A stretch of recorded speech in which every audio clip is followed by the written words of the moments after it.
foie, les nodules du sein, les courants pathologiques, les changements de forme, on a vu tout ça. Donc, les types de cancer, c'est pas la peine de vous dire, ça c'est pas important. On dit cancer du sein. Ici, on dit cancer du sein. Mais cancer du sein, il y a différentes sous-formes de cancer du sein.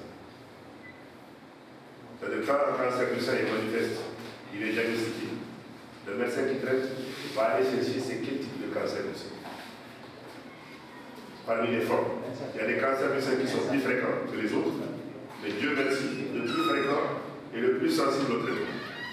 Il y a des cancers qui sont plutôt rares, mais qui sont extrêmement dangereux et difficiles de traitement. Mais ça, c'est quand vous arrivez au diagnostic et le traitement, le médecin qui va aller chercher c'est quel type de cancer pour adapter le traitement par rapport au type de cancer. Parce qu'on ne traite pas le cancer du sein de la même manière, selon le type. Bon, ça c'est un détail qui est important pour ceux qui traitent, mais pas pour les femmes qui débutent. L'essentiel pour vous, ce n'est pas de savoir si c'est un cancer hormonodépendant ou si ce n'est pas un cancer. L'essentiel pour vous, c'est de savoir s'il y a un cancer. Comment il faut faire pour l'éviter? C'est ça le plus important. Donc, dépistage, autopalpation des seins après les menstrues. Organiser les dépistages de 50-69 ans par les mammographies tous les 2 ans. Maintenant, il y a des facteurs liés à l'hérédité, il y a des facteurs qui relèvent de l'hygiène de vie. Ça signifie qu'il faut avoir une certaine hygiène de vie pour se préserver de la survenue des cancers. Entre autres, je vois aujourd'hui, j'ai assisté à ça l'année dernière, vous avez fait 22 km à pied. C'est bien. Sauf que j'ai demandé à la patronne, est-ce que ces 22 km que vous faites, vous les faites chaque semaine ou vous les faites tous les mois d'octobre? Si vous le faites chaque année, il n'y a aucun intérêt. C'est juste un intérêt de publicité. Sinon, du point de vue de la prévention de l'hygiène de vie, ça n'a aucun impact sur votre santé. Rien. Aucun bénéfice. Les femmes, on avait promis à Dr Yakera l'année dernière de pérenniser cette activité. Merci. On allait faire ça chaque année. Et chaque mois. Ouais. Maintenant, qu'est-ce que vous avez dit? Mais qu'est-ce qui vous empêche? Vous êtes organisé pour faire ça au mois d'octobre aujourd'hui. Pourquoi ne pas le faire au mois de novembre, au mois de décembre, et comme ça une fois par mois, jusqu'à octobre prochain? Qu'est-ce qui vous empêche de le faire? C'est le temps ou c'est la paresse? C'est loin. Hein? C'est loin. Ok. Alors, donc, on a fini avec ce cancer-là. Maintenant, je vais demander aux femmes, est-ce que vous savez faire l'autopalpation des seins? On a dit mammographie. Mammographie, c'est pas vous. Vous allez sur le radiologue, il place le sein sous la mammographie, il va écraser comme ça, et vous fait 2 clichés du sein. C'est vite fait, c'est banal. Il y a des appareils maintenant qui déchargent beaucoup moins de rayons toxiques. Donc c'est pratique. Ça, c'est pas vous. Mais ce que vous, on vous demande de faire, c'est l'autopalpation. Est-ce que vous savez faire? Il y a une qui me fait comme ça.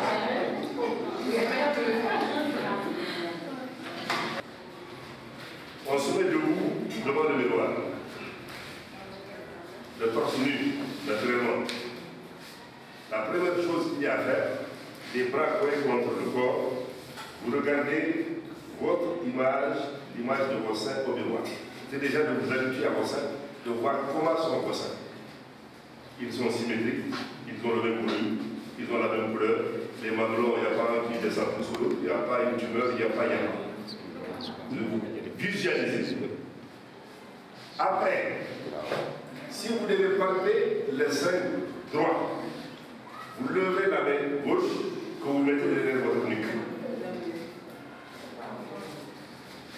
Vos doigts,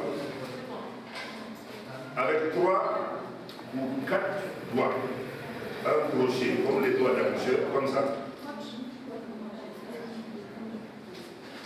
Vous palpez. Il y a 2 façons de faire. Vous pouvez palper de haut en bas. Vous regardez, vous palpez, vous allez voir, vous allez avoir quelque chose de bon. Vous pouvez palper de manière circulaire. C'est-à-dire que vous palpez comme ça le sein. De manière circulaire. Ou alors, vous divisez votre sein en cadrans. Un trait qui passe sur le mamelon, un trait vertical, un autre trait horizontal qui passe sur le mamelon. Ça va diviser le sein en 4 cadrans. 2 cadrans supérieurs, externes. 2 cadrans supérieurs, internes. 2 cadrans inférieurs, externes. 2 cadrans inférieurs, internes. Et vous palpez cadran par cadran. Par exemple, vous palpez avec vos doigts ce cadran-là supérieur. Il n'y a rien. Le cadran supérieur externe. Il n'y a rien. Le cadran inférieur externe. Il n'y a rien. Le cadran inférieur interne. Il n'y a rien. Vous faites l'inverse. Vous passez au sein gauche. C'est pas compliqué. Voilà. Ça, il faut le faire.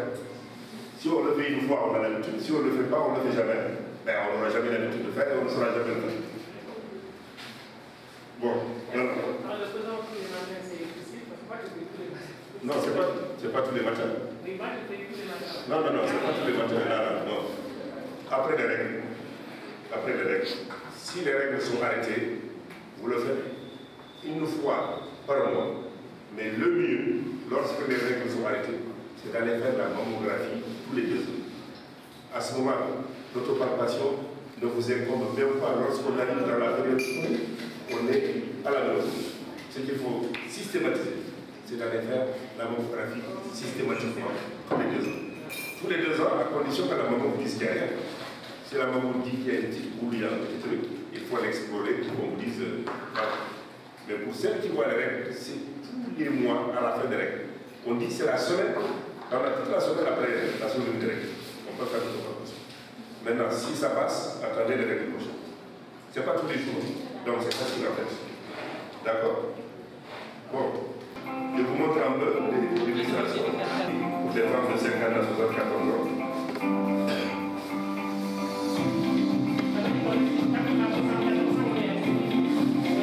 Tant qu'on est à vie, il faut le faire. Mais il ne faut pas utiliser à 74 ans. Voilà, vous êtes devant le devoir, vous regardez vos seins.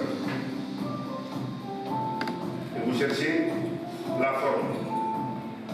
Est-ce qu'il y a des taches? Il y a des bougeurs ou il n'y a pas de bougeurs? Est-ce qu'il y a des altérations au niveau du mamelon? Est-ce que le mamelon a une couleur particulière? Il est déformé. Vous pincez, vous voyez est-ce qu'il y a des clous? Est-ce qu'il y a quelque chose qui sort de vos seins ou non? Voilà. Maintenant la technique, voilà ce qu'on dit. Après le sein avec les gestes, comme si vous faisiez du pied. Voilà.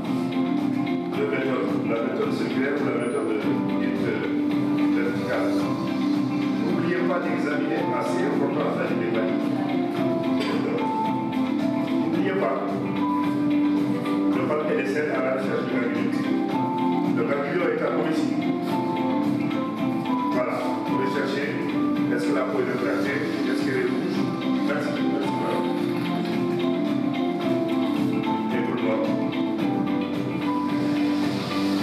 Si vous constatez un symptôme, allez voir votre médecin, votre sage-femme ou votre gynéco. D'accord? Maintenant, on va passer au deuxième aspect. Le cancer du col de l'utérus. Le cancer du col de l'utérus. Ce cancer, il est d'autant plus important de parler de ce cancer qu'il y a moyen de se préserver de ce cancer. Donc, si on vous dit qu'il y a moyen de se préserver du cancer, comme il y a moyen de se préserver de la tuberculose, comme il y a moyen de se préserver contre la rougeole, contre la variole, ce qu'il y a lieu de faire, c'est de tout faire pour se préserver contre ce cancer. La différence entre le cancer du col de l'utérus et le cancer du sein, c'est que le cancer du col de l'utérus est lié à la présence d'un virus. Donc, il y a une cause. Autant, dans le cancer du sein, on n'a pas de cause, on a des facteurs de risque. Autant, dans le cancer du col de l'utérus, on a un facteur étiologique, on a une cause, c'est le virus, le papillomavirus humain, le HPV. Le HPV il y a au moins 120 espèces de HPV. Ils sont très nombreux. Mais Dieu merci, ils ne sont pas tous très dangereux. Il y a 4 ou 5 parmi eux, les 16, les 18, les 35, qui sont extrêmement dangereux et qui entraînent systématiquement des cancers chez les femmes. Mais ce facteur de risque-là, cette étiologie-là, ce virus-là, il est contracté pendant les rapports sexuels. Il est transmis à la femme par l'homme porteur du virus, qui le transmet à la femme. Mais sa particularité, c'est que lorsque la femme contracte ce virus, le virus, il va s'installer dans le col et il se couche là-bas. Il peut se coucher pendant 20 ans. Pendant 20 ans, 15 ans, ce virus, il est de manière systématique, il est couché dans le col de la femme. Il ne se manifeste pas rien du tout. Vous n'allez jamais savoir qu'il est là parce qu'il ne se manifeste pas. Aucun signe. Tant que vous n'êtes pas allé le chercher, vous n'allez jamais le trouver. Pendant ces années-là, il y a 2 choses qui peuvent se passer. Soit la femme qui a un bon système immunitaire, il y a des femmes qui ont un système de défense très efficace qui chasse le virus. Il l'élimine, naturellement. Ou alors, il ne peut pas l'éliminer, ben il se met là. Mais si il se met là et qu'il reste longtemps au niveau du col, qu'est-ce qu'il fait? Il grignote, il picote, il crée des lésions qu'on appelle les lésions précancéreuses. Mais, entre l'introduction de ce virus et l'apparition des premiers signes de lésions précancéreuses, on peut avoir un temps de 10 ans. T'imagines? Il peut être là, couché tranquille, pendant 10 ans, il ne fait rien. Si tu ne vas pas chercher s'il existe, tu le trouveras jamais. Comment est-ce qu'il faut faire alors pour aller le chercher? Selon vous? Une personne à la fois. Par quelle méthode? Hein? Le médecin? Non. Si vous allez voir le médecin, ça suppose que vous sachiez ce que vous allez voir chez le médecin. Vous, je ne parle pas de la femme de la rue. Vous, cadre de l'école Kambal, si vous allez voir le médecin, ça suppose que vous avez une connaissance basique. C'est ce que le médecin va vous dire ou va vous demander de faire. Vous n'allez pas aller comme ça, les yeux fermés devant le médecin. Comme, voilà, il y a qui là? Il y a un groupe de femmes qui est venu faire des dépistages, elles sont braves. Elles sont très braves. Il y a un groupe de femmes qui sont venues faire des dépistages. Une mention spéciale pour Ariel qui a pris le taxi qui nous a pris. Ah, bravo. Les autres, elles ne dépistent ni le sein, ni le corps. Il y a 30 femmes à Cap. Combien? 32. 32 femmes. Et il y a combien qui sont partis? 7. 5. 6 l'ont fait. Et les autres, l'autorisation de mon mari, j'ai peur. Pour faire un footing, l'autorisation du mari. Pour faire un footing, l'utilisation du mari. Oui. Ça, c'est dans quelle loi ça? Alors, sénégalais. Alors, c'est Bon. Pour aller vous traiter, vous allez demander l'avis de votre mari. Ok. C'est bien. Ça fait mal. Alors, vous avez du dépistage. Ok? Mais vous allez dépister comment?